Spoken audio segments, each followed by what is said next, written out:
si vous voyez, peut-être je suis un incompris, mais je l'assume.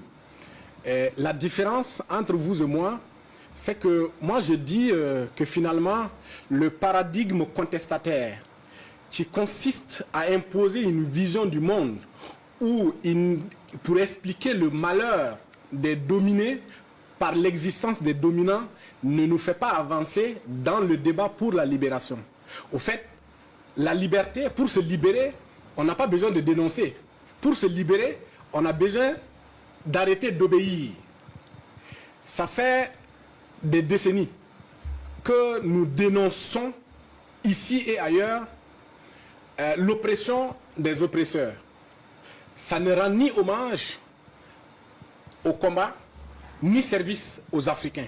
Il est important, moi c'est le sens de mon discours, il est important qu'à un moment donné, que nous mettions en tête que nous ne sommes pas les seuls au monde à avoir été colonisés. Qu'il y a des gens qui ont subi la même histoire que nous, qui ont pu s'en sortir.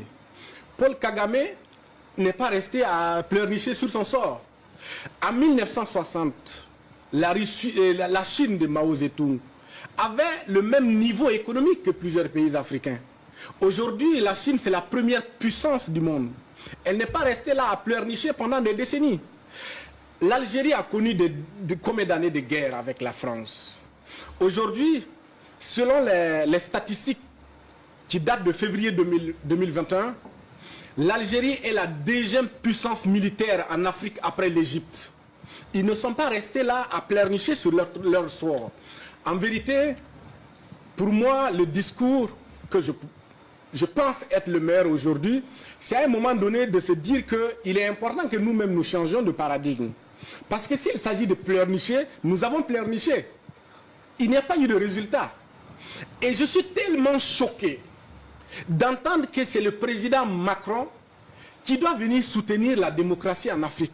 Je veux verser des larmes. La démocratie a existé en Afrique avant la France, avant l'Europe. La charte de Kanfuga, elle date de 1236. Je ne parle pas de la France.